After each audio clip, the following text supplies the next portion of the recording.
Muito bem. A- Alguém que está aqui tem alguma pergunta, questionamento, seja comentário sobre a nossa última conversa? Se alguém tiver alguma coisa que gostaria de expor, fique à vontade, senão a gente segue aqui. Muito bem, então. Hoje eu queria trazer para nós aqui um debate, para a gente bater um papo, a respeito de algumas expressões que o mundo religioso, alguns ditados populares religiosos que têm uma certa influência e que até mesmo muitas vezes nós falamos, mas que não tem nenhum fundamento bíblico, né? Na verdade, não existe na Bíblia esses ditados. Pô, vou dar um exemplo, né? Por exemplo, que a gente deve dar sem nada receber, né? Então, parece, mas não é, né? A Bíblia não fala isso. Diz que mais bem-aventurado é dar do que receber.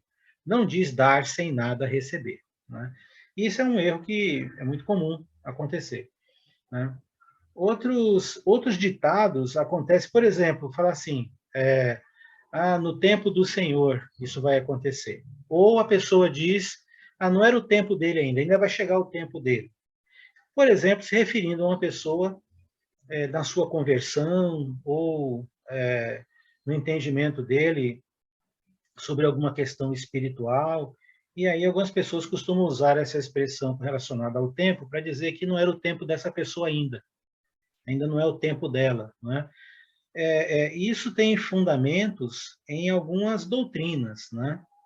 Em alguns ensinos religiosos, mas existem vários jargões que o mundo religioso traz, vários procedimentos, e que são procedimentos totalmente contrários, por exemplo, ao que a Bíblia diz. Eu já falei, por exemplo, aqui em outros momentos, da prática de muitas igrejas de desafiar os membros no sentido ou da prosperidade, ou de conseguir alguma bênção material, casa própria, seja lá como for, de fazer votos, né, fazer promessas ao Senhor, né?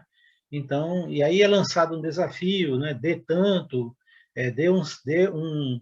dê um aluguel a mais por ano e tal, fazendo votos ou promessas sacrificiais no intuito de chamar a atenção de Deus, provar a Deus para que Deus seja bondoso, né? Chame a atenção de Deus para que aquela pessoa alcance a bênção, não é? Então, são vários ditados e procedimentos que há no mundo religioso, talvez você conheça alguns, um ou outro, que a gente nós vamos checar se isso tem procedência na palavra de Deus ou, na verdade, é uma distorção, uma mítica, e que muitas pessoas, enveredando por essas práticas, terminam indo contra a palavra de Deus, contra a vontade de Deus, em nome de Deus, não é?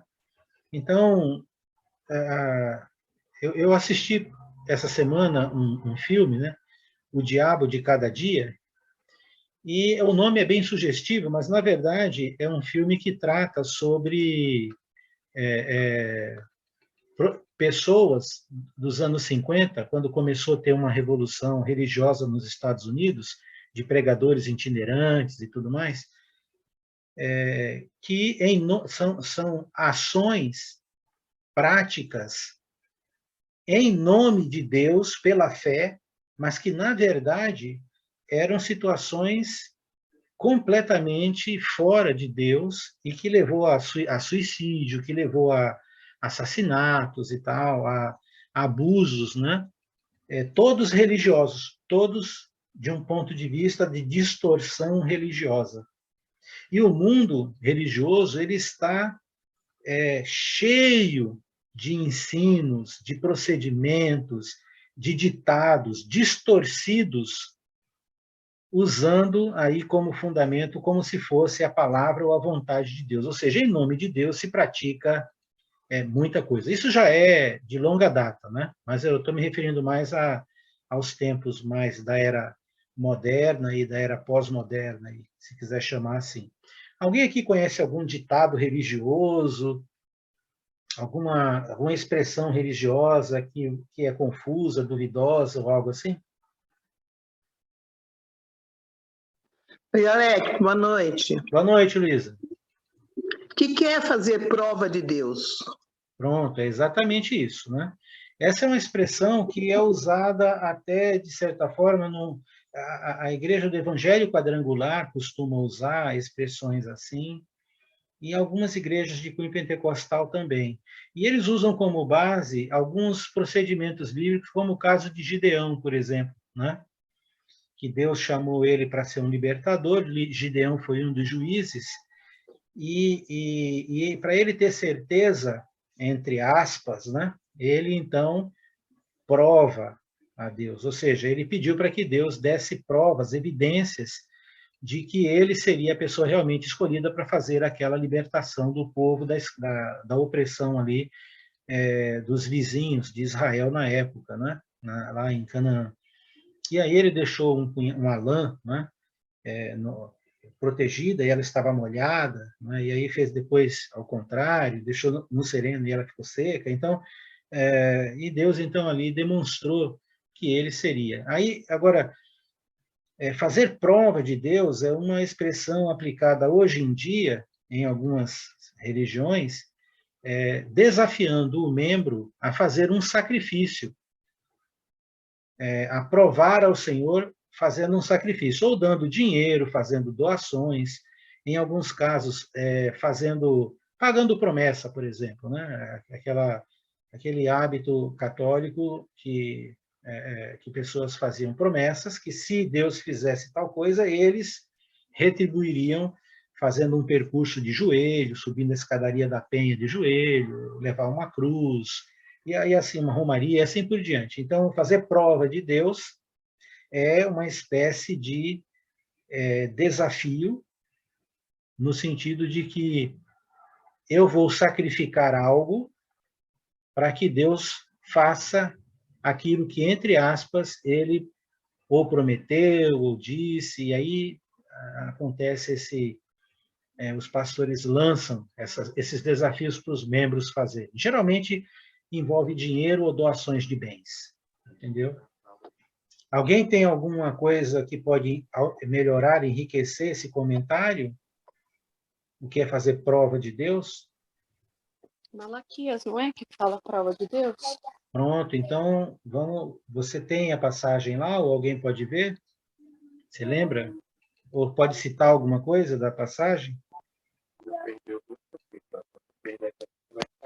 Porque o que acontece, Andréia, quem fez a pergunta foi mesmo a... Luísa. Não, foi a Luísa, Então, Luísa. O que acontece é o seguinte, nós vamos encontrar vários versículos bíblicos falando de vários procedimentos, mas dentro de um certo contexto. A aplicação disso é que precisa tomar muito cuidado, entendeu? Por exemplo, aquele versículo, vou dar um exemplo paralelo, aquele versículo em que o apóstolo Paulo diz, tudo posso naquele que me fortalece, essa expressão fora do contexto do capítulo que Paulo está tratando, a pessoa pode dizer o que quiser, ela pode imaginar qualquer circunstância. Agora, essa palavra, essa frase, ela foi dita dentro de um contexto. Se eu tirar essa palavra do contexto e der um sentido diferente para ela, eu estou distorcendo o sentido que ela foi usada, né? Quando diz ali tudo posso naquele que me fortalece, está falando de sacrifícios, de lutas, né? Até mesmo perdas por causa do Senhor. Não, há um contexto ali. Então, quando Deus fala, fazei prova de mim, qual é o contexto? Né? O que ele está querendo dizer naquele texto, naquela situação? Será que aquilo se aplica a todas as coisas? Em João capítulo 15, no texto que Jesus se compara, ele é a videira verdadeira, não é?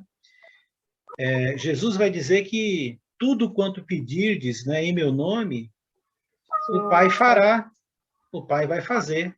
Agora, se você tirar esse versículo do contexto de João 15, vai ser uma coisa assim absurda, porque se tudo o que nós pedirmos, né, em nome de Jesus, o Pai dá, então se você tiver com raiva de alguém, você pode pedir para que essa pessoa sofra um acidente, para que ela morra, né, ou sei lá, para que aconteça alguma coisa com ela e tal. Então, e aí nós estamos já distorcendo, porque o ensino de Jesus com relação aos nossos inimigos não é orar para matá-los, é orar, né, por eles, né, orar por eles.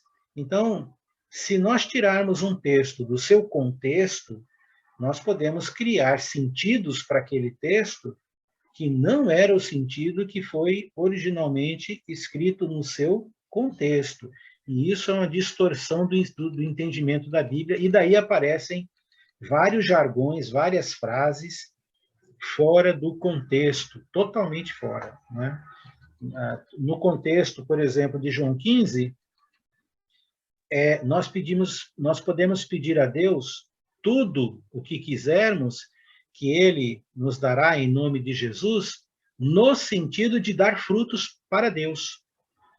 Então, tudo o que for necessário para que você dê frutos para o Pai, que é o que Jesus propõe, Ele sendo a videira, nós somos os galhos que produzem frutos para a honra e glória do Pai. Então, para esse fim, nós podemos pedir tudo o que precisarmos, para esse fim específico, dar frutos para Deus. Eu não posso tirar isso do contexto e dizer tudo quanto você pedir em nome de Jesus, então, meu irmão, se você precisa de uma casa, você peça essa casa, você peça aquilo. Não, não é essa. Você pode pedir uma casa para Deus, mas a aplicação daquele versículo para isso está fora do contexto. Entende o ponto? Então, precisamos tomar muito cuidado. Fala, João. Isso que tu falaste aí, o mundo religioso, ele assusta as pessoas com sonho, em dizer que as pessoas, quem dá mais, ganha mais. Tem um versículo que nos diz que, buscando o reino e sua justiça, as coisas serão acrescentadas conforme a vontade do Pai. Pronto. Então, não existe nada na Bíblia, nada fora da Bíblia, que venha nos assustar com sonho, com alguma coisa bobagem. Eu dando mais dinheiro, vou ganhar mais dinheiro, ou eu ajudando o irmão, vou esperar dele o retorno. Sabe, essas coisas aí tudo para glorificar o nosso Pai, e as demais coisas é Ele que cuida de nós, né? Especificamente nesse texto, que é o Sermão do Monte, que você citou, Mateus 6, ali, 5, 6, 7, esse está no 6, quando Jesus vai falar sobre essa solicitude, né, a ansiedade pelas coisas da vida, e ele diz, o texto diz, na verdade, todas estas coisas vos serão acrescentadas. Estas coisas o quê? Bom, o contexto vai dizer, né, comer, vestir e beber. Necessidades primárias. Ok? Então, como que Jesus honra isso? Por meio da igreja. Então, nós sabemos que quando uma pessoa se torna cristã, ela ganhou 100 vezes pai, mãe, irmãos, irmãs, e assim por diante. E nós sabemos que no contexto da necessidade, né, nenhum irmão, via de regra, deve passar necessidade, ou seja, ficar sem comer, ficar sem beber, ficar sem moradia, não é? Por quê? Porque os demais irmãos ali vão se mobilizar para ajudar, não é? Saúde, na medida do possível, mas vão se mobilizar de alguma forma para ajudar também, não é? Além dos parentes e tudo mais, mas enfim. Então, não são todas as coisas. Lá no texto diz todas estas coisas. Então, essa é uma distorção. Por exemplo, aplicando ao fato de que Deus ele prometeu suprir todas as coisas para nós. Bem, peraí. Não é isso que o texto está dizendo, né? Por exemplo, ninguém vai viver nesta vida eternamente, aqui, fisicamente.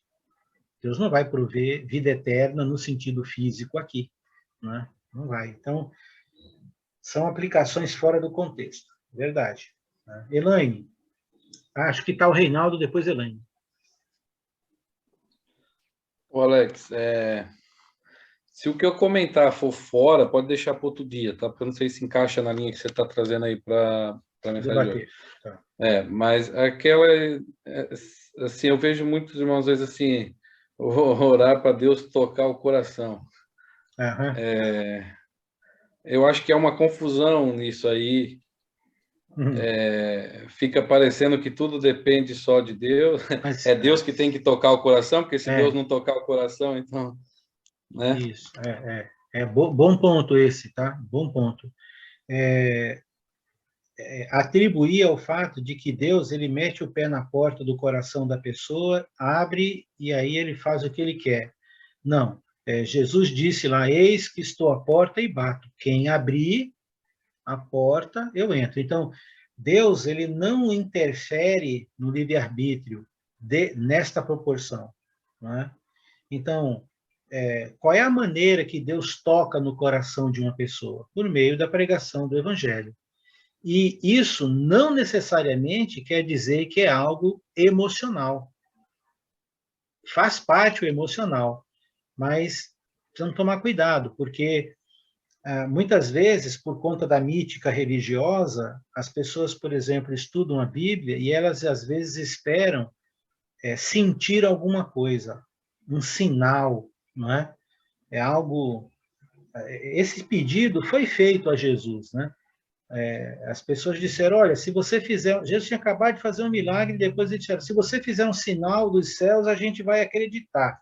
Jesus falou assim: olha, nenhum sinal será dado a essa geração corrupta, né? Mas o sinal de Jonas, que foi qual foi o sinal de Jonas? Jonas foi a Nínive e pregou o que Deus tinha dito para pregar. Qual é o sinal de Deus para as pessoas? É a pregação do Evangelho. Agora, Deus é Deus e ele age como ele quer, no sentido de sim, eu não vou descartar a possibilidade de que certas situações Deus pode até usar como uma espécie de chacoalhão para alguém. Mas o que você está afirmando é o fato de que muitas pessoas justificam o retardo da conversão alegando o fato de que estão esperando um toque de um coração de Deus, né? E Deus, na verdade, já está tocando através da pregação da palavra. Então, o critério fica emocional mais do que racional, não é? Eu entendi isso. Tem tudo a ver, sim. Oi, Elaine. Oi. Então, sobre o que a gente está conversando, duas coisas, né? Essa questão de tudo posso naquele que me fortalece, as pessoas usam essa frase em um monte de lugar, principalmente quando a pessoa está depressiva ou angustiada. Eu já recebi uma explicação bem parecida com a que você está falando na escola da Bíblia, né? Que o irmão falava: eu posso o quê? Vencer o pecado, eu posso vencer a minha vontade, eu posso vencer a carne, porque se eu buscar Deus, eu consigo vencer, porque Ele me fortalece, né? Então, a gente tem que saber usar mesmo as palavras, porque tem muitos versículos que são usados de formas erradas, que ao invés de trazer pessoas para Cristo, afasta, porque não recebeu aquilo que elas queriam. Outra coisa que você falou de Mateus 6:33, que eu adoro, amo esses versículos, é justamente esse pronome, estas. Eu sempre grifo, porque infelizmente, até mesmo na Igreja de Cristo, eu vejo os irmãos comendo. Isso, pulam esse verbo. Eu fico tão triste quando eu vejo comendo. Essa palavra, e aí, isso é uma coisa que me incomoda. E aí, às vezes, quando eu falo, que nem numa reunião teve, eu falei: não, mas, gente, não é as coisas, são estas. Deus estava falando destas coisas. Isso. Do básico da vida, que não vai faltar para a gente. Exatamente. Aí a minha irmã falou assim: não, mas a gente pode colocar como todas as coisas, mesmo que ele pode tudo. Aí eu falei: mas se você pensar assim, e você pedir algo e Deus não, por algum motivo, porque Ele conhece o nosso futuro, Ele conhece a nossa vida, não é bom para nós não conceder, ou pelo livre-arbítrio da pessoa de não entrar no coração dela invadindo, por exemplo, não usa droga. Eu oro para que Deus abençoe que ele pare de usar droga, mas ele vai parar de usar droga quando ele não quiser mais usar droga e colocar Deus no coração dele. Claro. E é que vem a decisão dele. Mas eu oro para que Deus proteja, para que Deus abençoe, para que livre do mal. Então, eu falei: se você colocar assim, você acaba perdendo a sua fé. Você acha que Deus é aquela coisa que você falou, é a barganha, eu dou, você me dá. Agora, uma coisa que eu queria te perguntar é naquela que a gente fala assim: aqui se fez, aqui se paga, né? Ou que se semeia, vai colher. Aí eu estava olhando aqui em Gálatas, deixa eu pegar aqui de novo onde eu estava lendo, para ler direito. Em Gálatas 6, 7 fala, não vos enganeis de Deus. De Deus não se zomba, pois aquilo que o homem semear, isso também se fará. Esse versículo é o que entra nesse dizer? O que você me fala sobre essa palavra? Então, tem a ver até com o que Jesus falou, por exemplo, a respeito de uma pessoa que ela deixa, né, de seguir a verdade, ou deixa a verdade, e o estado dela passa a ser pior do que o que era anteriormente. Aí ele fala até de demônios em relação a isso, né? Por exemplo, quando ele diz que uma pessoa que foi libertada, né, estou parafraseando, tá? Dos demônios, ele volta, encontra a casa limpa, varrida e tal, e aí ele vem com mais 7, né? E o estado dela fica pior. Né? Ele fala, por exemplo, que aquele que deixa a verdade é como a porca que vai para o lamaçal, como o cachorro que volta ao vômito. São palavras bem duras, bem difíceis, mas se a gente for entender que esse seria um padrão, que uma pessoa que é cristã, um dia ela abandona a fé e ela só vai se dar mal na vida, nós estamos muito enganados. Porque, do ponto de vista humano, muitas pessoas que deixam a fé, elas podem se dar bem economicamente, financeiramente, elas podem se dar bem na vida em vários aspectos humanos. Aí não é uma consequência de que todas as pessoas que são cristãs e deixam a Cristo, no âmbito material, emocional, elas vão ser pessoas feridas, destruídas. Isso não é verdade, ok? Agora, é óbvio que algumas pessoas elas vão ter desagrados na vida. E isso pode ser até resultado, sim, de algumas questões de ordem espiritual. Nós não podemos negar a atuação de Satanás. É possível, mas não é uma regra geral, entendeu? No entanto, a regra geral é que todas as pessoas um dia vão prestar conta de suas vidas, né? Como lá em Apocalipse, naquela terceira visão que João tem ali do reino, né, do final dos tempos, em Apocalipse 20, 21 ali, e em que ele viu um trono branco, né, e tal, o céu e a terra fugiram à presença daquele, e aí foram abertos os livros, e cada um daqueles que estavam ali, os grandes e pequenos, foram julgados de acordo com as obras que estavam escritas nos livros, as obras de sua vida. Então, aí sim, nesse sentido, todas as pessoas vão prestar contas de sua vida a Deus. Agora, quem estiver lá na frente, naquele dia, não é que vai ser um julgamento para absolver a pessoa, né? Não é isso. Todos que estiverem diante do trono no dia do juízo estarão ali para receber a sentença. Né? Aqueles que foram livres do juízo, como Jesus diz, né, em João 5, ele diz, aquele que ouve a minha palavra e crê naquele que me enviou, essa pessoa ela tem a vida eterna, né, ela passou da morte para a vida e não entra em juízo, ou seja, ele não vai estar na frente do trono. Paulo, mais tarde, vai dizer que todos nós, né, o juízo de Deus começa pela sua própria casa, e que todos nós já estamos sendo avaliados e julgados em Cristo como cristãos, através da sua própria palavra e através do livramento dele em relação à nossa permanência na fé, arrependimento, confissão, oração, enfim, as ferramentas que Deus nos deu para lidar com essas situações de se manter na fé, ok? Então, mas isso não é uma regra de que aqui se faz, aqui se paga.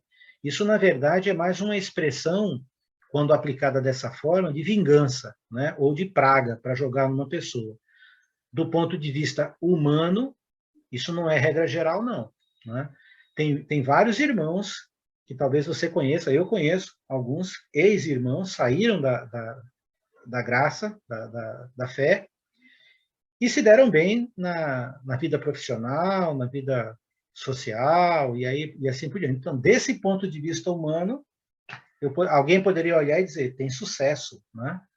Agora, do ponto de vista espiritual, é outra história. Então, temos que tomar cuidado com generalizar todas essas expressões. Elas têm certos contextos aí, não é? Alguém tem alguma coisa a falar sobre isso, sobre esses procedimentos religiosos de usar versículos bíblicos para determinar uma regra geral, né? Distorcendo, às vezes, ali, na maioria das vezes, o sentido daquele texto, do contexto ali daquele versículo. Vá pensando aí. Gerson. Deixa eu te falar, Alex. Isso é bastante importante, por quê? Porque em Mateus 4, Jesus ele vem exatamente trazendo isso na tentação. Porque ali o inimigo, o que ele faz? Ele pega um versículo que não tem nada a ver com o contexto e deixa ele fora de contexto. Isso vai nos mostrando o perigo que é. Hoje, por exemplo, eu ouvi alguém dizer algo que, assim, eu fiquei muito assustado. Mas, graças a Deus, que não me assustou, porque a gente tem um pouco de entendimento da palavra. Uma pessoa disse, um pregador estava pregando, ele disse assim, que a salvação, ela já foi determinada por Deus. Ou seja, Deus escolhe quem vai salvar e quem vai se perder. Ou seja, aí fica fora o quê? O livre-arbítrio.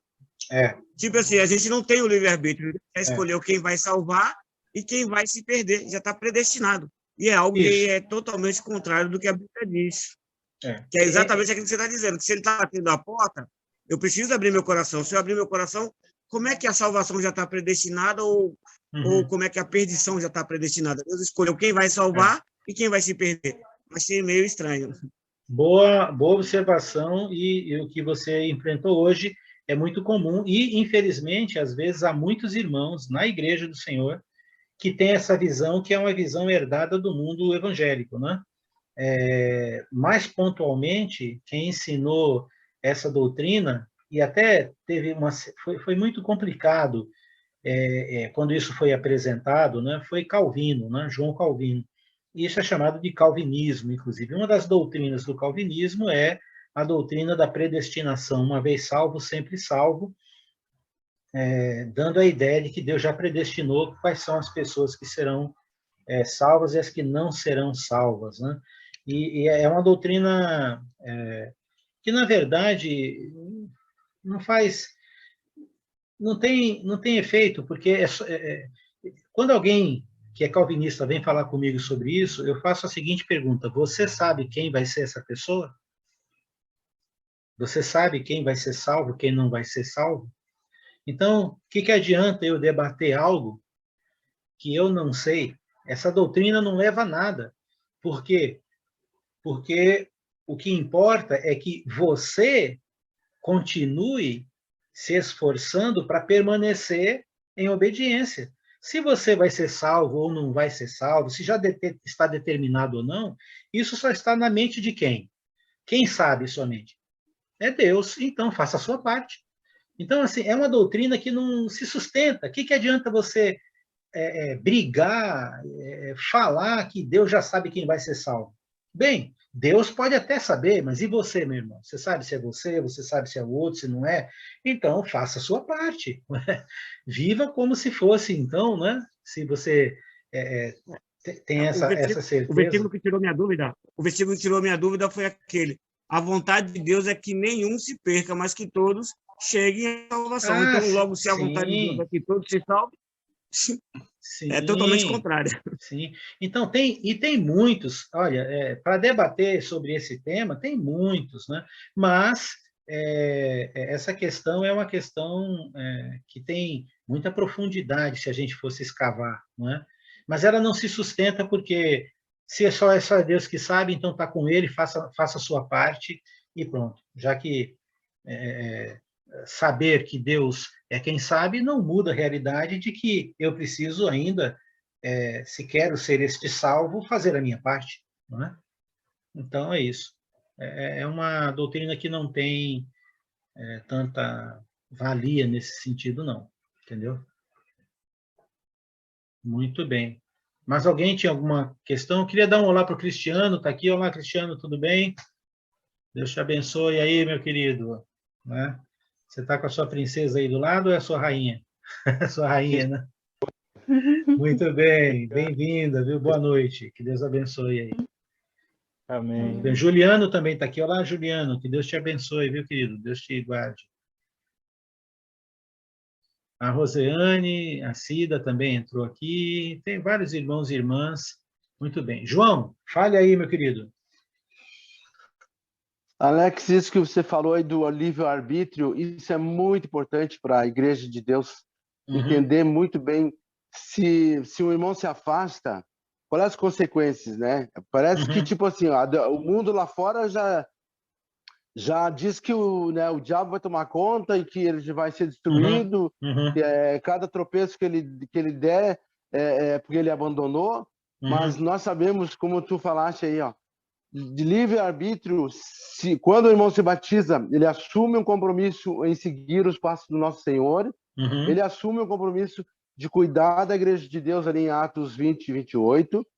Então, quando ele não dá a oferta dele, né, do jeito que deve dar, generosamente, ele está deixando de cuidar da Igreja de Deus, para não faltar alimento na casa de Deus, lá como diz Malaquias 3:10, como o mundo religioso prega aí, que é o dízimo, que eles oprimem as pessoas que não dão dízimo. Meu pai mesmo deixou de frequentar a igreja lá em Cachoeira do Sul, por opressão e dedo apontando para ele na frente da igreja, e constrangimento total, e continua a mesma coisa hoje. E nós sabemos que esse livre-arbítrio dentro da Igreja de Deus, nós temos que compreender isso, porque não pode haver uma opressão naqueles que não estão contribuindo. O que tem que haver é estudo sobre esses compromissos e a falta e as consequências que podem haver, como tu falaste. Se um irmão não contribui conforme ele deveria, quais as consequências, né? Ele pode continuar sempre dizendo que está feliz, que Deus está sempre na vida dele, mas ele tem falhas com ele, mas quem somos nós para estar corrigindo isso, né? É Deus que vai... eu acho que o importante é estudar sobre isso e saber as consequências da minha falha com esse compromisso de eu não dar uma oferta generosa e ter bons administradores e eu saber que está sendo distribuído para os canais corretos para que Deus seja glorificado. Sim, é verdade. Então, vários temas, eles são ou omissos, né, de ensino coerente, ou eles são esquecidos e são colocados procedimentos que, na verdade, são procedimentos ascéticos, religiosos, né?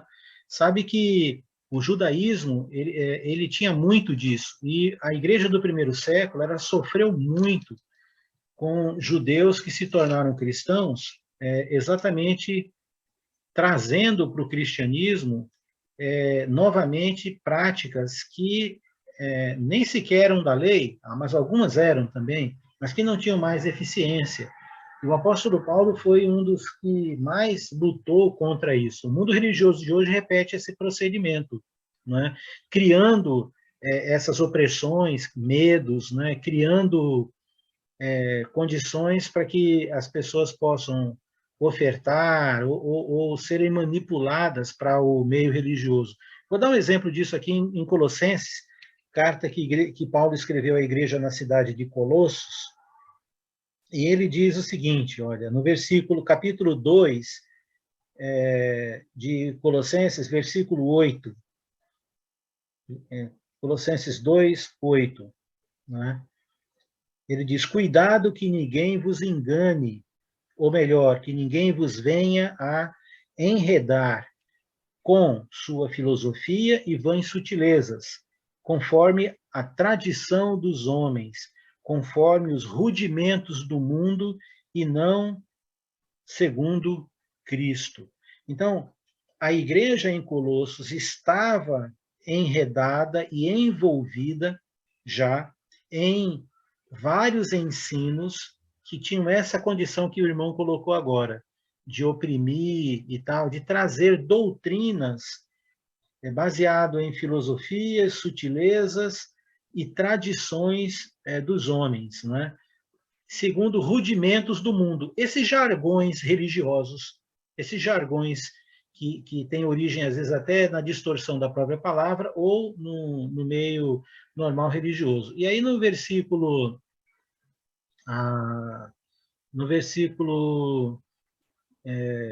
16, Paulo vai citar algumas destas coisas que lá em Colossos eles estavam sofrendo. Olha só. Ninguém, pois, vos julgue aí, irmãos, em Colossos, por causa de comida e bebida, ou dia de festa, ou lua nova, ou sábados. Porque tudo isso tem sido sombra das coisas que haviam de vir, porém o corpo é de Cristo. Ou seja, os irmãos lá em Colossos estavam sendo oprimidos por cristãos judeus.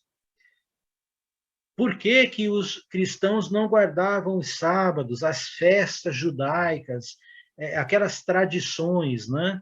Lua nova e tal? E aí, Paulo está dizendo, não deixe que ninguém julgue vocês por causa destas coisas, ou seja, que vocês não observam em Cristo, né? E aí no versículo 18 ele diz, ninguém se faça árbitro, juiz, contra vós outros, pretextando, e aí olha o pretexto que estas pessoas usam para oprimir, né, para trazer hábitos, costumes que são doutrinas humanas, filosofias, sutilezas ou rudimentos do mundo, né? Diz aqui, ó, 18, pretextando, essas pessoas pretextam, né? Se vestem de uma humildade, pretextando uma vida, né, de humildade. Ô, irmão, não faça assim, meu irmão, você tem que fazer aquilo e tal. Culto dos anjos são algumas práticas que têm a ver com revelações, né? Um anjo me apareceu e me disse isso. Hoje, no mundo religioso, é muito comum os oráculos, né? As pessoas que Deus falou com ela, o anjo falou com ela, e ela e tal, e aí ela tem uma mensagem para você e tal. Isso é muito perigoso, né? Nós não temos esse tipo de prática na fase adulta da igreja, né? Quando a igreja tinha os profetas no início, lá havia uma atuação por conta da palavra não está ainda solidificada, terminada. Mas essa não é uma prática que Deus usa para falar com as pessoas. Em Hebreus capítulo 1, versículos 1 e 2, fica muito claro lá que antigamente Deus falava aos pais pelos profetas de várias maneiras, mas nos últimos dias nos tem falado diretamente através do Filho, né? A quem constitui herdeiro de todas as coisas. Então, essas visões, sonhos, cuidado com isso, né? Então, culto dos anjos, baseando-se em visões, enfatuando sem motivo algum na sua mente carnal. Estas pessoas não estão retendo a cabeça, da qual todo o corpo suprido e bem vinculado por suas juntas e ligamentos cresce o crescimento de Deus. Quem é a cabeça do corpo? Quem é que conduz nossas vidas? É Cristo. Ele se revela por meio da sua palavra. E aí, para eu concluir essa parte, que é muito interessante, no versículo 20, o apóstolo Paulo vai dizer para a igreja em Colossos: ora, se vocês morreram com Cristo para os rudimentos do mundo, por que, como se vivessem no mundo, vocês se sujeitam a essas ordenanças? Não manuseie isso, não prove aquilo, não toque naquilo outro, segundo os preceitos e doutrinas dos homens, pois todas estas coisas, com o uso, se destroem.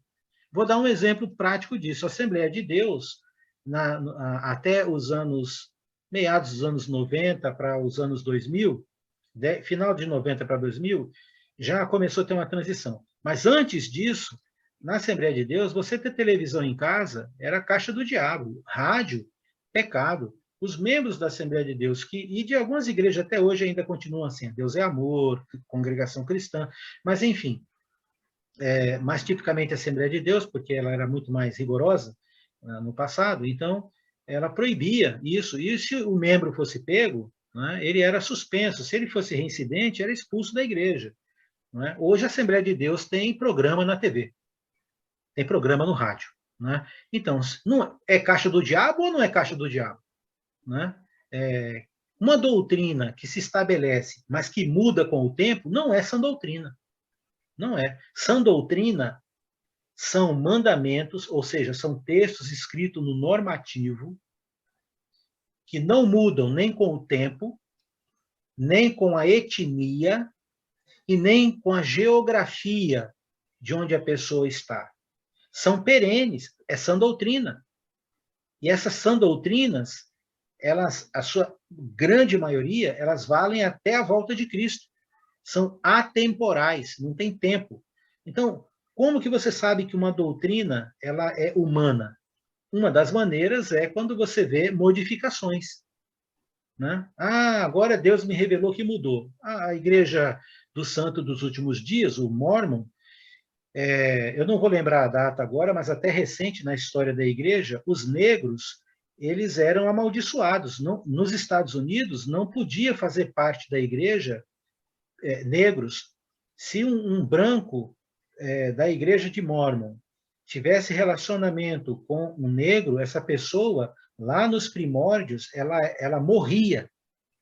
Ela era morta mesmo. Eles matavam as pessoas assim, não é? Então aí eu não lembro agora, eu posso pesquisar depois, mas não lembro bem a data específica, mas eu li isso.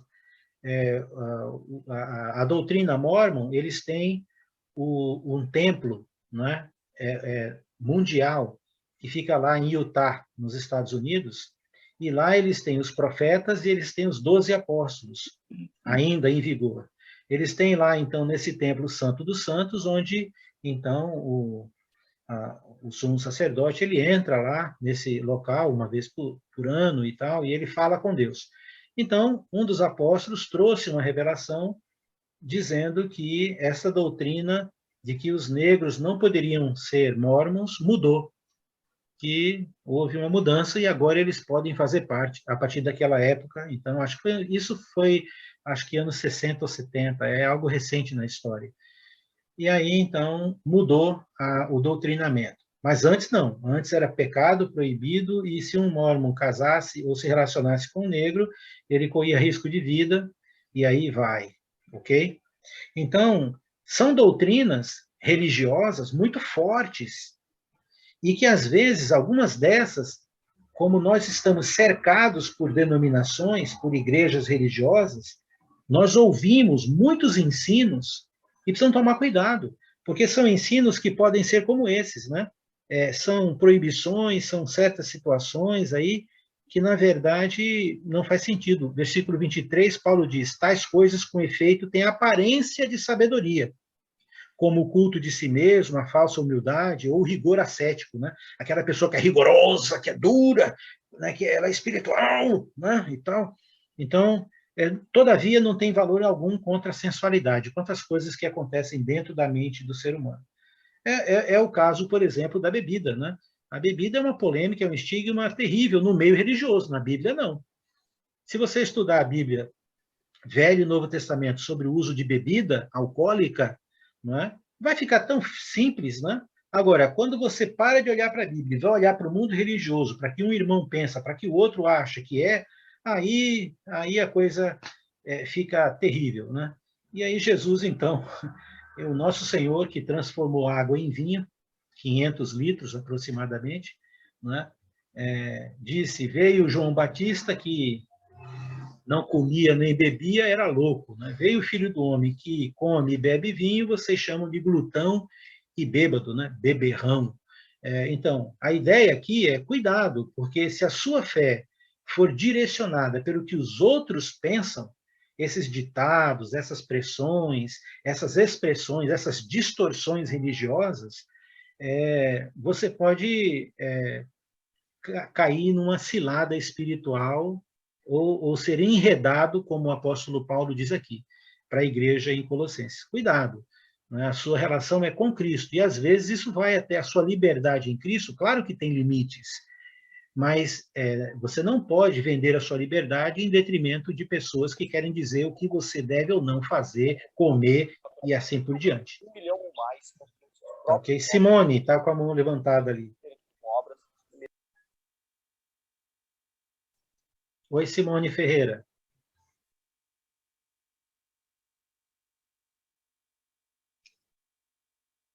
Então, talvez ela não esteja lá. Alguém quer comentar alguma coisa, acrescentar, Tô me sim, ajudar? Alex. Oi, Simone, então diga lá. Tô sim, Alex. Tudo Beleza. bem? Então, estava pegando o gancho do irmão que estava falando sobre a administração aí da igreja, né? Uhum. Eu estou com uma dúvida aqui, Sim. que assim, que nem você sabe, eu estou frequentando um novo lugar aqui, Sim. Só que tem algumas coisas assim que eu vejo que está errado, mas é um horário, é o horário que dá para mim ir, né? Sim. E eu sei que, por exemplo, assim, eu andei conversando com alguns professores, eles falaram que não tem problema, tipo assim, nesse lugar não pode dizer que é a igreja de Cristo. Mas o irmão pode fazer a reunião na casa dele, como ele cedendo o espaço da casa dele para a reunião. Tá. Foi o que eu entendi. E aí, assim, e acontece que eles estão entrando em uma divisão, assim, né? Porque um acha de uma maneira, outro acha de outra maneira. Então, vamos dizer, são 4 prédios, vamos dizer. Então, tá ficando um, o outro e 2 juntos, né? E aí, eu só queria saber uma coisa assim, por exemplo, em termos de oferta. Eu estou congregando com esse pessoal, aí eu estou nessa dúvida comigo, né? Se eu estou fazendo certo ou não. Mas eu continuo com os outros irmãos de outra unidade, como eu posso. E aí, tipo assim, eu não sei se eu devo ofertar nesse lugar que está em divisão. Ou se eu tenho que esperar para. Ou se eu tenho que ofertar com o pessoal que, vamos dizer assim, que está mais certo, na verdade. Bom, eu não tenho dúvida nenhuma. Que aceita todo mundo. Eu não tenho dúvida nenhuma de aliar duas coisas quando eu penso em oferta. Eu alio a minha oferta primeiro ao Senhor, então eu não oferto. Sim. No primeiro momento, a minha oferta é ao Senhor Deus, mas no segundo momento eu não sou tolo, né? Eu não sou tolo. Eu vou ofertar de acordo com aqueles preceitos e conceitos que eu vejo na palavra do Senhor. Então, eu já recebi em casa alguns testemunhos de Jeová que quiseram estudar a Bíblia e tal, e quando começamos a estudar, eles viram que não daria muito certo, aí vai aquela segunda chance, aquela segunda história que é vender o sentinela, né? A revistinha lá. Então, eu não vou dar dinheiro para uma obra dessa, né? Não vou, né? Então, assim... Então, mas aí se eu não... Não, o que eu estou querendo dizer é que você deve usar os critérios que a palavra te coloca para você ofertar, entendeu? Primeiro oferte ao Senhor, mas também você seja sábia para avaliar, não é? Como esses recursos, ou que esses recursos estão sendo, como eles estão sendo feitos. Agora, quando você não sabe, então tudo bem, você está ofertando, oferte ao Senhor. Agora, quando você sabe, então pense, veja, observe, né, se está de acordo com o que a palavra fala a respeito das finanças, de como deve ser usada e assim por diante. Ok?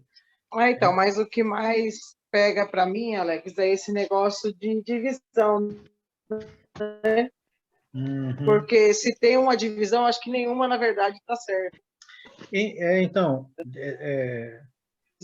eu acho que seria bom a gente até conversar. Eu estava querendo, entendeu? Talvez seja bom a gente até conversar depois no pessoal a respeito dessa questão, né? Você está em que cidade mesmo, querida? Eu moro em Santos, mas eu frequento São Vicente, às vezes a Zona Noroeste aqui, conforme o meu horário, né? Como eu sou feirante, então eu estava fazendo com vocês online, aí já disseram que deu certo, aí eu fui, sim, eu vou para São Vicente mesmo, como é de manhã, eu tenho um compromisso com eles uma vez por mês, porque eu me comprometi com o evento que eles fazem, né? O Amor Congregacional, tem uma parte que é a minha parte. Então, uma vez por mês eu falto ao meu trabalho para poder estar lá cumprindo o meu dever. Entendeu? Cada e aí congregação... eu tô indo nessa outra que está sendo à noite, mas eu tô indo, a última vez que eu fui até magoada, porque estou me sentindo muito, sim, como é que eu falo assim, bem... Bom, mas isso aí depois a gente conversa, então, é melhor. Não, mas... Se eu puder, não sei, se não Veja puder bem, falar algumas... contigo, se eu puder falar com a sua esposa... Mas eu vou trazer o que você está colocando para o nosso contexto aqui, tá bom? Então, lembra que o Novo Testamento não foi escrito para as denominações, né? Foi escrito para a igreja. Então, quando foi escrito, não havia essas divisões. Então, o problema estava dentro da própria igreja.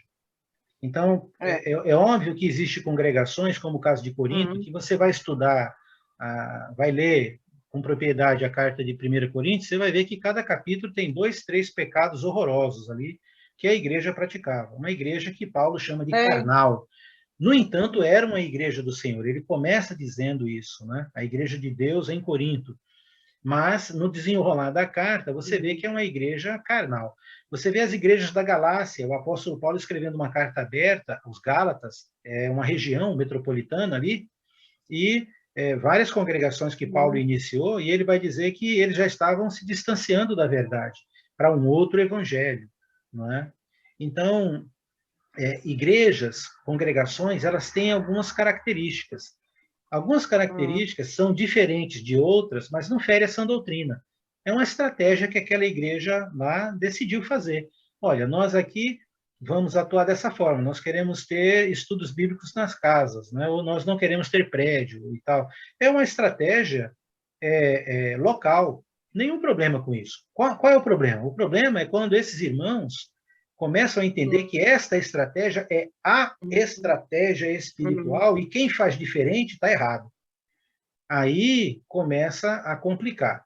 Por quê? Porque você está pegando um procedimento que é meramente opcional, sem problema algum, e elevando ele a status de sã doutrina. Entendeu? Então, precisamos tomar cuidado com isso. Isso gera divisão mesmo. Tem várias congregações que enfrentam esses problemas e se dividem por questões que não têm sentido doutrinários, de sã doutrina. É uma questão de opção só. Entendeu? Não é uma questão de mandamento de Cristo, de sã doutrina. Mas é triste, porque você está no meio de um tiroteio, né? Não é fácil. Eu estou mais ou menos assim. Eu estou mais ou menos assim. Eu sei que... Mas a gente pode conversar um pouco depois, sem problema. Olha, em Mateus capítulo... Veja como isso é perigoso. Em Mateus capítulo 15, eu vou colocar isso no contexto do ensino de Jesus. Em Mateus capítulo 15, Jesus ele enfrenta uma situação bem típica do que acontece hoje em dia com o mundo religioso. Tá? Então, lembra bem, vou fazer uma sequência de pensamento aqui. João capítulo 1 diz que Jesus, que era a luz, veio ao mundo, e ele veio para os seus, ou seja, ele veio primeiro para os de Israel. Sim. Mas os seus não o receberam. Não receberam Jesus. Okay? Mas a todos quanto receberam, deu-lhes o poder de serem feitos filhos de Deus. Então, esse texto revela, de uma forma resumida, que quando Jesus veio, ele veio primeiro para o seu povo, ele veio para pregar para os de Israel. E ele disse isso para a mulher samaritana, a salvação vem dos judeus. Ele pontuou isso. Então, os judeus tinham a lei e tal, mas quando Jesus começou o seu ministério público de pregação, e nós sabemos que Jesus nunca pecou, jamais pecou, quem foi ou quem foram as pessoas que mais deram problema para Jesus, que perseguiram ele, que falaram mal dele, ao ponto de pagar para malandragem caluniar contra ele? Quem foram essas pessoas? Lembra? Isso, fariseus, mestres da lei. Os próprios dele, né? Os sábios, na verdade, os que tinham mais o doutorado sobre a palavra. Né? Exatamente, os escribas, os mestres da lei, os sacerdotes e todos eles até regenciados, guiados pelo principal. Quem que era o principal na época de Jesus? Começa com Fá, termina com Faz e tem I no meio. Caifás, né? Que era o sumo sacerdote. Então, veja bem, quando diz lá que os seus não receberam, okay? Quando diz os seus não receberam, nós precisamos entender que quem está na linha de frente desses que não receberam Jesus é exatamente a turma, entre aspas, de Deus. São os homens de Deus. São as pessoas que os judeus que tinham como religiosos, tinham como os pastores da época, os padres da época, os papas da época, entendeu? Estas pessoas lideraram e manipularam as massas, o povo, contra Jesus. Ele teve muito problema com os seus.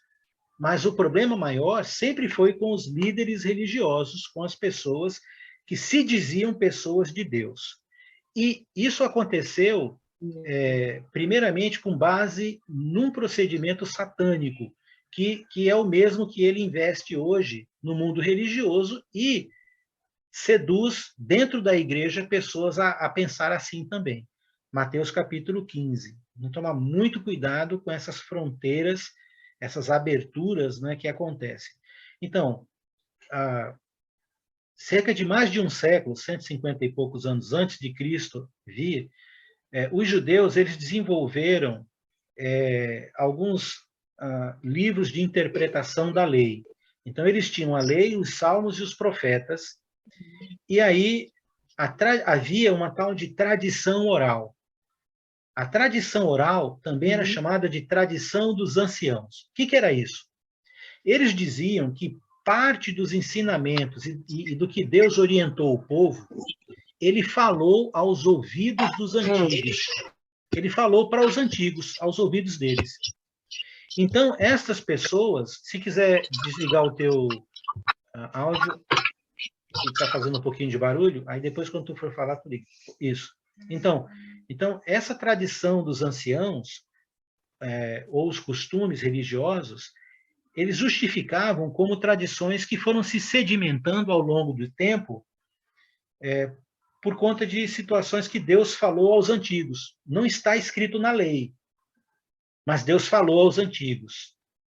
E o que aconteceu é que eles escreveram, então, um tratado chamado Talmud, que é uma compilação dessas tradições e que, ao longo dos anos, os rabinos vão aumentando ou dando entendimentos diversos.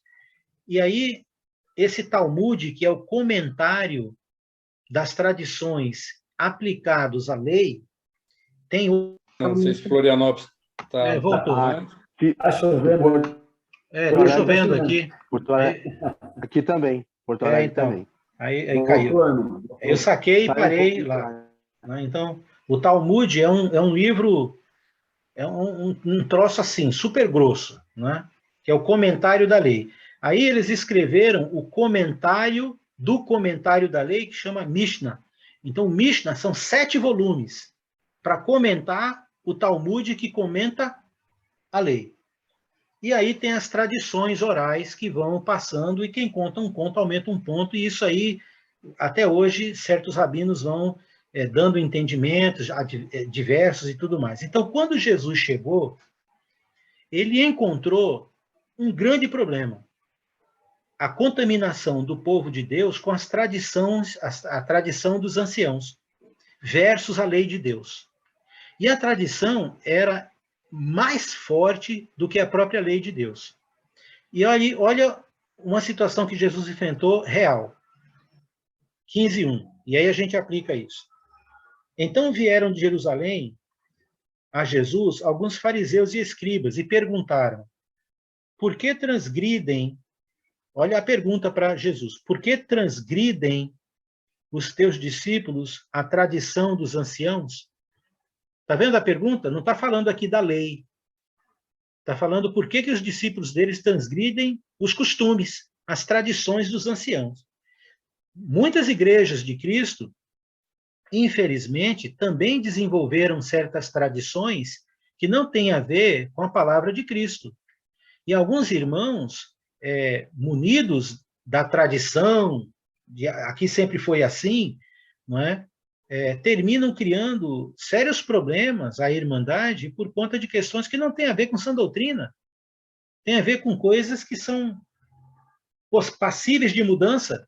Ora, se uma congregação quiser mudar a posição dos bancos, das cadeiras, para pôr em forma de círculo para ter o culto, está errado?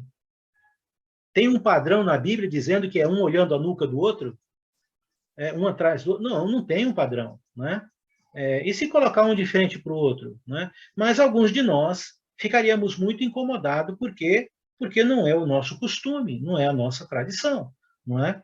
Então, devemos tomar cuidado com estas coisas, porque elas, às vezes, se elevam como se fossem sã doutrina, e não são. Isso é um perigo. É a diferença entre didáscala e didaquê. Né? Didaquê ensino, sã doutrina, didáscala, uma tradição, que pode mudar, variar, depende. E aí, Jesus, então, eles dizem, pois eles não lavam as mãos como quando comem. E aqui não é uma questão de higiene, aqui é uma questão de tradição dos anciãos, porque eles acreditavam que se você não purificasse as mãos antes de comer, você podia contaminar o seu corpo, o seu espírito, tocando em algo impuro.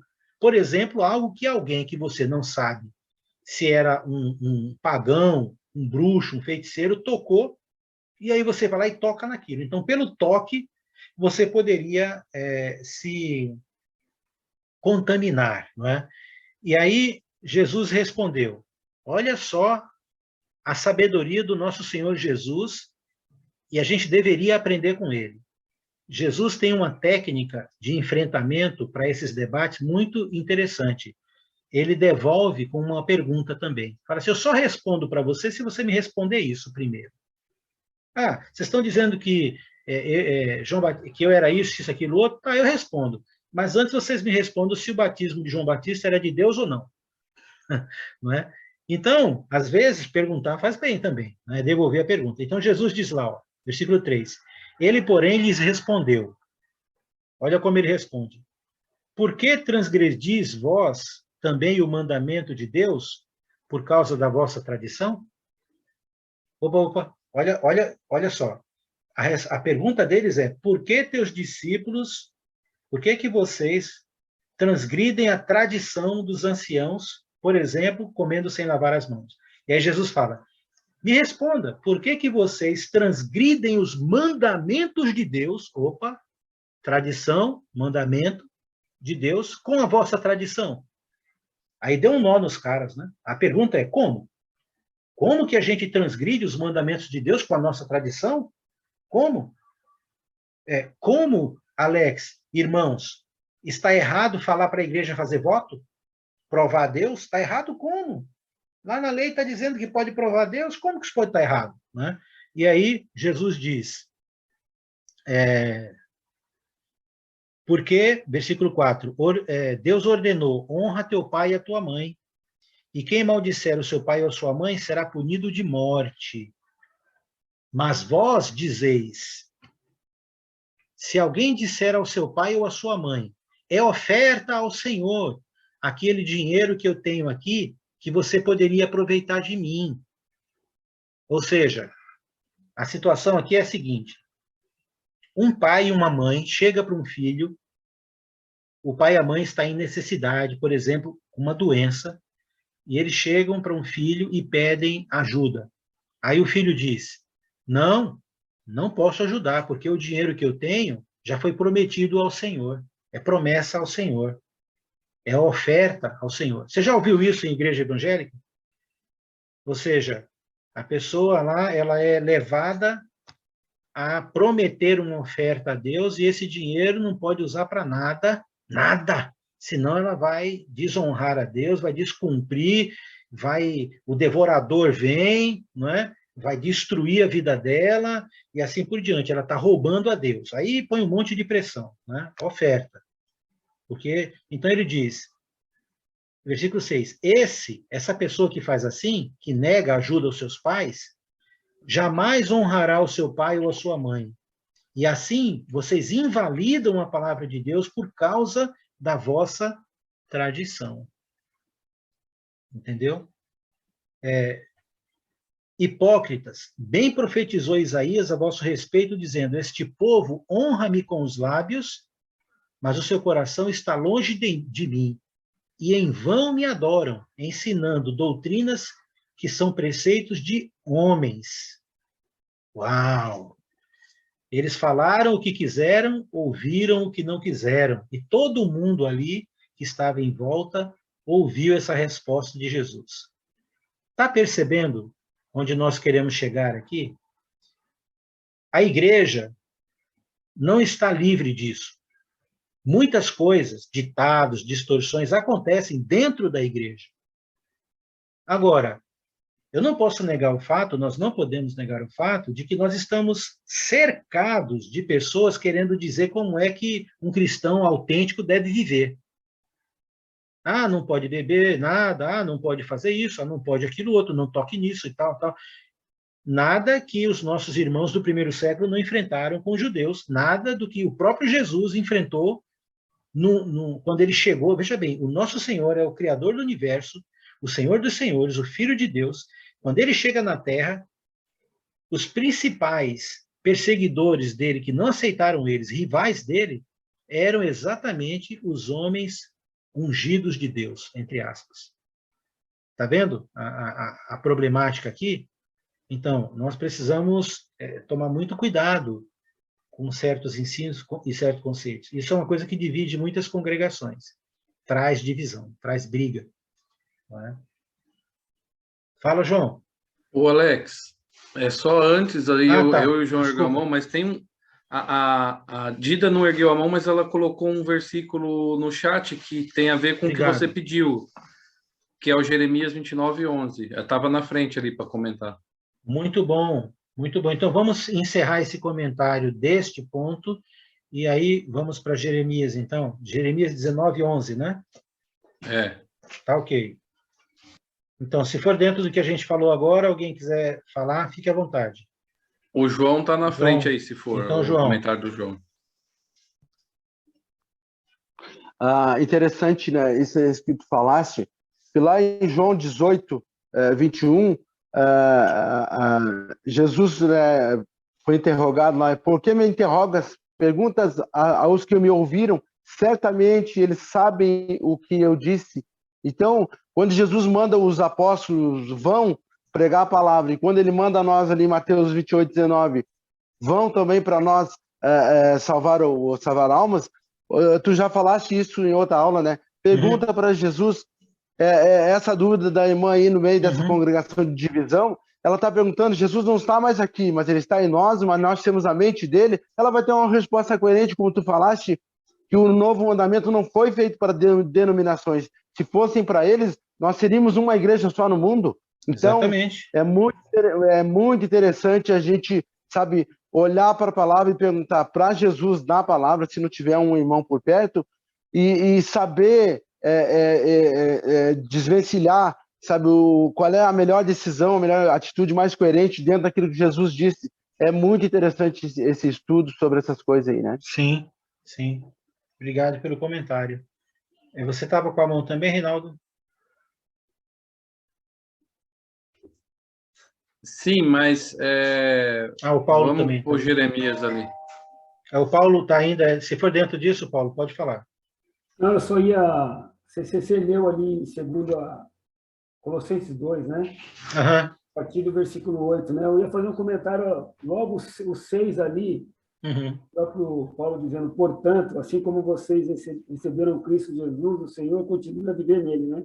Enraizados e edificados nele, firmados na fé, né, como foram ensinados. Então, assim, permanecer, né, no ensinamento é a arma que o próprio Jesus nos deu, né, que é a palavra. Isso. Né? Acabou de dizer aí que Jesus veio para os seus e os seus não receberam. Moisés também passou por isso lá no início, né? Isso. Deus colocou todas aquelas coisas, eles viram acontecer e não permaneceram, questionaram, ficaram ali na dúvida, né? Hoje é a mesma coisa, né? Paulo aqui em 2 Timóteo 3, no 14, né? Pede para que a gente permaneça no que aprendeu, né? E, assim, então, a importância disso que está acontecendo aqui, nós estarmos aqui reunidos, né? Estudando a palavra, né? É muito importante. A Simone, ela comentou uma coisa que eu entendi, que o irmão não gosta que fale que é a igreja de Cristo e tal, né? Bom, o irmão conhece muito bem o irmão Randall, né? Ele fala que, às vezes, quando a gente fala assim, a igreja de Cristo, a gente está dando uma denominação. Porque existe uma só igreja, né? Isso. Que é a igreja do Senhor. Pronto, Assim como existe uma só lua. Ele pergunta assim, não, a lua tem outro nome? Não tem, a lua é uma só. A lua que tu está vendo aí em Floripa, eu vejo aqui em São Paulo, Reinaldo vê em Blumenau, né? A Giane vê, é uma lua só. Então, a lua se dá esse nome. Igreja, é a igreja. Pronto. E pronto, acabou. Não tem que ficar, a igreja... quando Paulo está aqui, como em todas as congregações dos santos, permaneçam as mulheres. Sim. Né? Ele está falando para uma igreja única. Sim. A gente sabe que ele está falando com uma única igreja. Então, eu entendo um pouco quando algum irmão pega e fala, olha, vamos tentar, para não dar uma denominação para a igreja, ela já tem uma identidade. Mas eu creio que essa postura, eu entendo também, por outro lado, assim, que é uma postura mais relacionada à evangelização. Geralmente tem uma linha da escola da Bíblia que não acha adequado ter uma escola da Bíblia no prédio da igreja, exatamente porque, hoje em dia, o perfil de quem vem para participar desses grupos nas casas ou participar de uma escola da Bíblia, por exemplo, são evangélicos, né? A Igreja de Cristo no Brasil, quando veio a primeira equipe missionária nos anos 60, início, década de 60, anos 61, quando eles chegaram aqui, o Brasil era potencialmente um país católico. Então, eles vieram preparados, treinados para evangelizar católicos, porque o Brasil era católico. Depois de algumas décadas, hoje nós temos um Brasil muito diferente. Nós temos um Brasil que tem mais de 40% já da sua população se diz evangélica. Mudou muito. Quando você abre uma escola da Bíblia e faz convite, quem que aparece para estudar? É só ver as listas lá, né? Quem vão vir são pessoas que estão querendo aprender a palavra de Deus, que elas são sinceras, elas têm a vontade de servir a Deus, elas querem conhecer a palavra de Deus, mas vêm de um doutrinamento evangélico misturado. Cada igreja tem suas doutrinas próprias e toda aquela coisa dos costumes e das tradições. Então, numa estratégia de evangelizar com mais eficiência, alguns vão dizer que é melhor que não tenha no prédio placa nenhuma de igreja, entendeu? Porque, estrategicamente, seria um campo neutro. Nós vamos estudar a Bíblia e não defender uma questão de igreja. Agora, esse argumento, ele faz sentido, por quê? Porque se você vê uma placa escrito Igreja de Cristo, não é a placa que vai determinar se é Igreja de Cristo ou não, correto? Não é. E, agora, por outro lado, quem está do lado de fora, o visitante que passa, para ele, o entendimento é que é mais uma igreja, que só se chama Igreja de Cristo. Porque ninguém vai olhar sem o conhecimento adequado para uma placa e entender o que nós entendemos quando usamos o termo Igreja de Cristo. Quando nós usamos, existe todo um conhecimento bíblico por trás para entender que a igreja é de Cristo e só tem uma. Agora, no mundo evangélico, eles vão ver a Igreja de Cristo, é mais uma placa, só isso, né? Podia ser a Igreja de Deus, podia... Então, eu entendo a estratégia, eu não vejo problema de não ter a placa. Agora, eu também não vejo problema se algum grupo da Igreja de Cristo quiser colocar lá a placa, eles vão correr o ônus disso, mas isso não é um pecado, é apenas uma identificação, né? Só isso, local, uma identificação local. Né? É interessante que, assim, às vezes as pessoas questionam, que igreja que você vai? Aí não, eu sempre falo, porque nós nos reunimos como igreja na casa do Randall. Pronto, eu na casa do Randall. Mas que igreja você é? Pois é, isso mesmo. Eu sou cristão, eu sigo a Cristo. Isso. Por quê? Eles fazem esse questionamento porque já sabem que existe doutrinas diferenciadas. Sim, e ao mesmo tempo, essa é uma tradição que começou com o catolicismo, no sentido de que igreja é um prédio.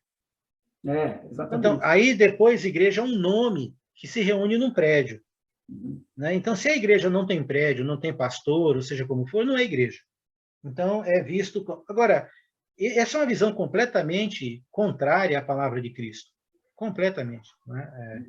Mas são costumes religiosos. Costumes religiosos. Né? Costumes religiosos. E você falou que é interessante a gente rebater com uma pergunta, aí eu pergunto, né? Nós temos que, realmente, claro que nós não vamos hoje nas denominações, né? Mas quem está iniciando, como que ele vai aprender essa diferença? É vendo ali qual que é a ordenança de culto. Como que, num culto, por exemplo, Você vai aprender a identificar se aquela igreja realmente está correta. Isso, pronto. Né? Então, veja bem, hoje nós não temos problema com o mundo evangélico de ensinar quem é Jesus. Os evangélicos sabem quem é Jesus, acreditam em Jesus, creem em Jesus, querem fazer a vontade de Jesus. Esse não é o problema. O problema é ensinar, ou eu vou dizer assim, é desdoutrinizar aquelas doutrinas e ensinamentos religiosos e respeitar a palavra de Cristo. Esse é o evangelismo de hoje, ele é muito mais na questão de você ensinar a verdade doutrinária do que quem é Jesus para essas pessoas. Você nenhum evangélico vai dizer que Jesus não é o Filho de Deus, não é o Senhor dos senhores, não vai dizer que a palavra dele não é verdade. Agora, o problema é a igreja, ou seja, o intermediário, que era como os sacerdotes na época de Jesus, ali que a gente acabou de ler, o que eles dizem que a pessoa deve fazer para obedecer a Deus. O problema é o falso profeta, ou bem intencionado ou mal intencionado, mas é esse, é o intermediário. E nós cristãos temos que tomar cuidado para não fazer o papel do intermediário, porque na prática o que a gente tem que fazer é conduzir as pessoas a Cristo, deixar a Bíblia falar, não é?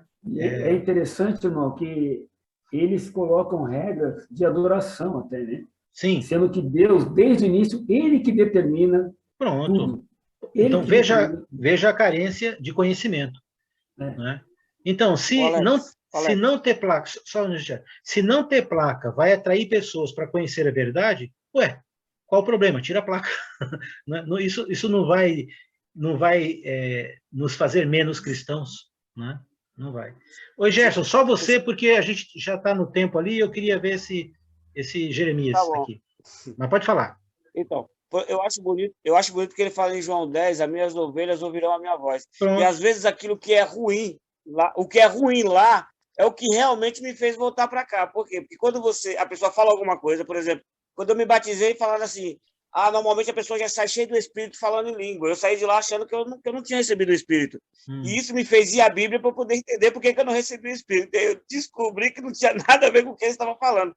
Então, quando você verdadeiramente vai buscar, você mesmo vai fugir de lá exatamente por aquilo que eles estão ensinando. É verdade, meu irmão. É verdade. Conhecendo ela... Comigo, viu, irmão? Olha aí. Conhecendo a verdade, ela liberta. Esse é o conceito. Tá, ok. Para finalizarmos aí hoje, Jeremias 19:11, é isso mesmo? 29. Eu li também o 29 aqui para contextualizar, mas vamos lá. Eu é que sei que pensamentos tenho a vosso respeito, diz o Senhor. Pensamentos de paz e não de mal, para vos dar o fim que desejais. A aplicação aqui seria com relação àquela questão de provar a Deus? Eu não sei, o Dida quer explicar um pouco mais ali? É isso mesmo, quando ele perguntou no início, é isso mesmo. É que em outra linguagem, não sei se é na versão da NVI, fala outra linguagem. Tudo bem, mas veja bem, esse texto do capítulo 29 de Jeremias, quando Jeremias, que foi o profeta que antecedeu o período em que os israelitas foram levados cativos para a Babilônia, né? Judá foi levada cativa, lembrando que 722 anos antes de Cristo, a Assíria, ela acabou com as 10 tribos do norte. Israel é um povo formado por 12 tribos, 12 nações. Houve uma guerra civil entre eles e se dividiram. 10 tribos ficaram no norte, chamadas de Israel, dependendo da época, né, que você for ler a Bíblia, Israel é o norte e Judá é o sul. Judá é a tribo real, é a tribo de Davi, é a tribo de Jesus, é a tribo onde saiu o rei. Não é? Então, a tribo de Judá, por ser a principal, a tribo real, ela absorveu as outras 2 tribos e meia, que Benjamim, que ficou ao lado de Judá, e a tribo de Levi. A meia é Levi. Então, 2 é Judá e Benjamim, e os levitas. Então, essas 2 tribos e meia, porque levita também estava espalhado por Israel, eles mantiveram a lei. Eles ficaram lá. Era o pequeno rebanho, era o rebento, né, que estava ali guardado. As outras 10 tribos, os profetas que pregaram para elas, pregaram para que elas se arrependessem e tal. E eles tinham 2 reis, um no norte e um do sul, tinham guerra. E os do norte deixaram a palavra, não seguiam mais a Bíblia, os ritos, não iam mais adorar em Jerusalém e tal. Se casaram com os povos daquela região, e Deus mandou vários profetas falar para eles se arrependerem e voltarem. Eles não obedeceram. Então, 722 anos antes de Cristo, a Assíria veio e dizimou, acabou com aquela turma toda lá. Se perdeu a genealogia. Quem que permaneceu? Judá, Benjamim e a tribo de Levi, uma parte considerável da tribo de Levi no sul. Só que eles também se desviaram, abandonaram Deus, começaram a fazer um monte de coisa errada e tal. E aí Deus mandou vários profetas também, dizendo que se eles não se arrependessem, eles iam sofrer as consequências disso tudo, né? E aí o que aconteceu então? Jeremias é o profeta, o último profeta, antes do cativeiro, antes de Nabucodonosor ir lá e levar cativo, destruir Jerusalém e levar os judeus, né, para a Babilônia. E ele, nesse texto, ele está falando exatamente sobre esses acontecimentos, né? Ele está falando sobre os cativos lá da Babilônia, essas pessoas que estavam cativas lá. Agora, vamos imaginar o seguinte, se você, Andréa, se nós aqui fôssemos levados para a Argentina à força, a Argentina entrou aqui, conquistou o Brasil, levou todo mundo para lá, para a Argentina, né? Tirou você da sua casa, da sua família, de tudo. Qual seria o seu maior sonho em vida? Não seria voltar para casa? Voltar para o seu país, para a sua nação? Então, só que esse mesmo Jeremias, ele profetizou que isso iria acontecer. 70 anos depois que eles foram levados cativos, Jeremias havia profetizado que eles iriam voltar.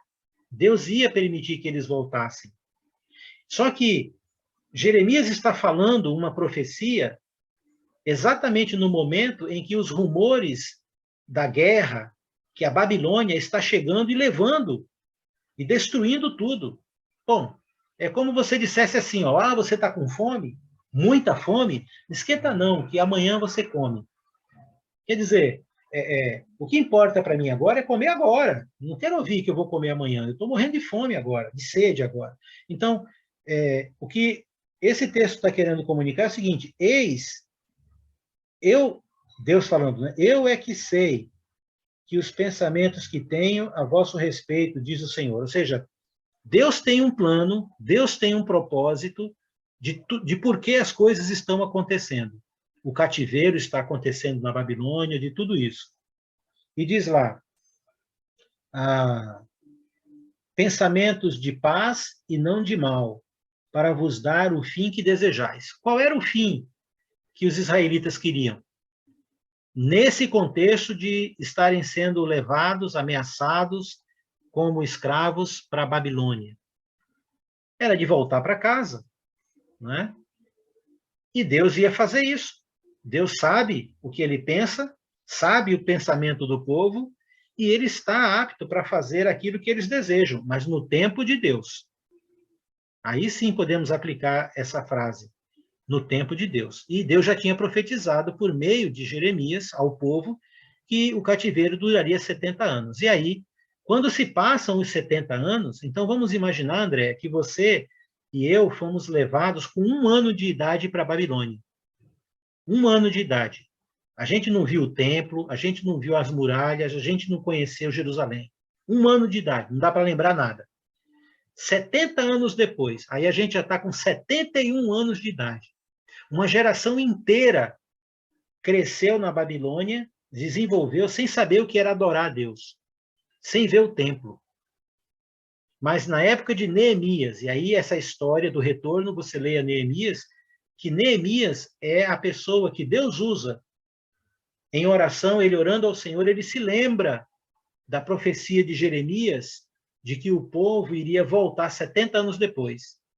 E aí Deus usa Neemias para fazer esse retorno, essa libertação da Babilônia para Jerusalém novamente, reconstruir o templo, as muralhas e tal. Então, Neemias era o homem do governo, ele era israelita, mas ele foi servo de 3 reis lá na Babilônia, e ele ganhou a confiança desses reis e a libertação para conduzir o povo. Esdras foi o levita que Deus levantou para ensinar de novo a lei para o povo, e Malaquias era o profeta que Deus usou para repreender o povo que estava pisando na bola novamente, mesmo de volta em Jerusalém. Por exemplo, ofertando o animal doente, cego e manco, em vez de ofertar o melhor. Não é? Então, esse texto em específico não está falando provai a mim, no sentido de chamar o povo a um desafio negativo. O que Deus estaria dizendo nessa tradução poderia ser o seguinte: eu cumpro o que eu digo. Cumpra o que eu digo para vocês e provai-me nisso, para ver se eu não vou abençoar vocês. É o que ele diz em Malaquias. Tragam para mim o cevado, o melhor, honrem a minha palavra e vocês verão, provem a mim que eu abro as janelas dos céus e derramo bênçãos sem medidas para vocês. Então, o que Deus está falando é: Deus cumpre suas promessas mediante obediência. As promessas de Deus, elas são, no geral, acompanhadas por um se. Se eu faço isso, isso, isso, isso. Se vocês me obedecerem. É uma condicional. E aqui o profeta está lembrando o povo disso. Ficou claro isso, André? Entendimento dentro do contexto? A Dida que colocou. Dida, foi, André. Desculpa. Mas acho que André tinha tocado nessa questão da prova. Olha, eu pensei em tocar no assunto, mas você explicou direitinho. Tá bom? Pensei em falar em Malaquias. Tá bom, perfeito. Isso. Perfeito, então, entendido. Malaquias é Deus dizendo: se vocês me obedecerem, eu cumpro as minhas promessas. Me provai nisso. Aí Deus sim pede para que o povo prove a ele. Agora, como é que o povo prova a Deus? Obedecendo a palavra dele. Aí sim. Ora, nós queremos ir para o céu. O que devemos fazer? Obedecer a Deus. Né? Então, é muito simples. Deus é fiel e justo, cumpre suas promessas. Mas essas promessas, elas são condicionais. Nós precisamos fazer a nossa parte. Em Malaquias, o povo não estava fazendo a parte deles, e por isso Deus está dizendo: ora, vocês estão desconfiando de mim? Eu quero o melhor para vocês, mas vocês precisam obedecer, porque se não obedecerem, então não terão. Mas se obedecerem, eu abro as janelas, eu faço acontecer. É essa a questão aqui, ok? Muito bem, meus irmãos. Vamos finalizar com uma oração e citando a nossa irmã Giane. E a nossa irmã Giane, ela está na iminência de ter que fazer uma cirurgia, talvez quimioterapia novamente. É uma situação bem delicada.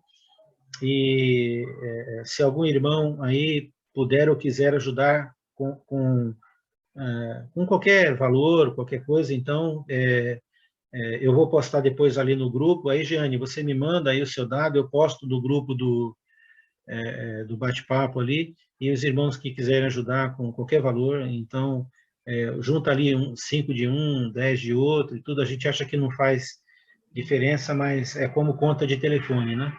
Você vai ver no final ali, aquela soma de alguns valores, e que Deus possa te encaminhar, tá ok? Ela vai fazer uma cirurgia que tem que fazer, infelizmente, no particular, custa R$5.000, ela já tem R$1.630 e poucos reais. Então, é só um aviso aí, tá? Muito bem, vamos ter uma palavra de oração, então. Espero que a conversa de hoje tenha sido boa, no sentido de nos alertar a tomar cuidado, até mesmo conosco mesmo, em algumas questões que não são de sã doutrina, e com o erro do mundo religioso nosso, nós estamos no meio de tudo isso, mas também erramos muito. Então, precisamos estar sempre nos reavaliando, tá? Vamos orar, então. Pai Santo, Deus amado, tremendo e bendito, louvado seja o Senhor, o teu santo nome, exaltado seja sempre o Senhor, Pai. Nós queremos fazer a tua vontade, mas sabemos o quanto nós somos territorialistas, tradicionalistas, o quanto nós, às vezes, Pai, querendo fazer o bem, em nome do Senhor, terminamos causando alguns problemas. Nos perdoa e nos ajuda a conhecermos a Tua Palavra, porque ela é fonte de libertação, inclusive desses conceitos. Que a Igreja do Senhor possa ter homens e mulheres comprometidos com a Tua Palavra, e não necessariamente com a Igreja, no sentido de instituição, mas com a Tua Palavra, com o Senhor.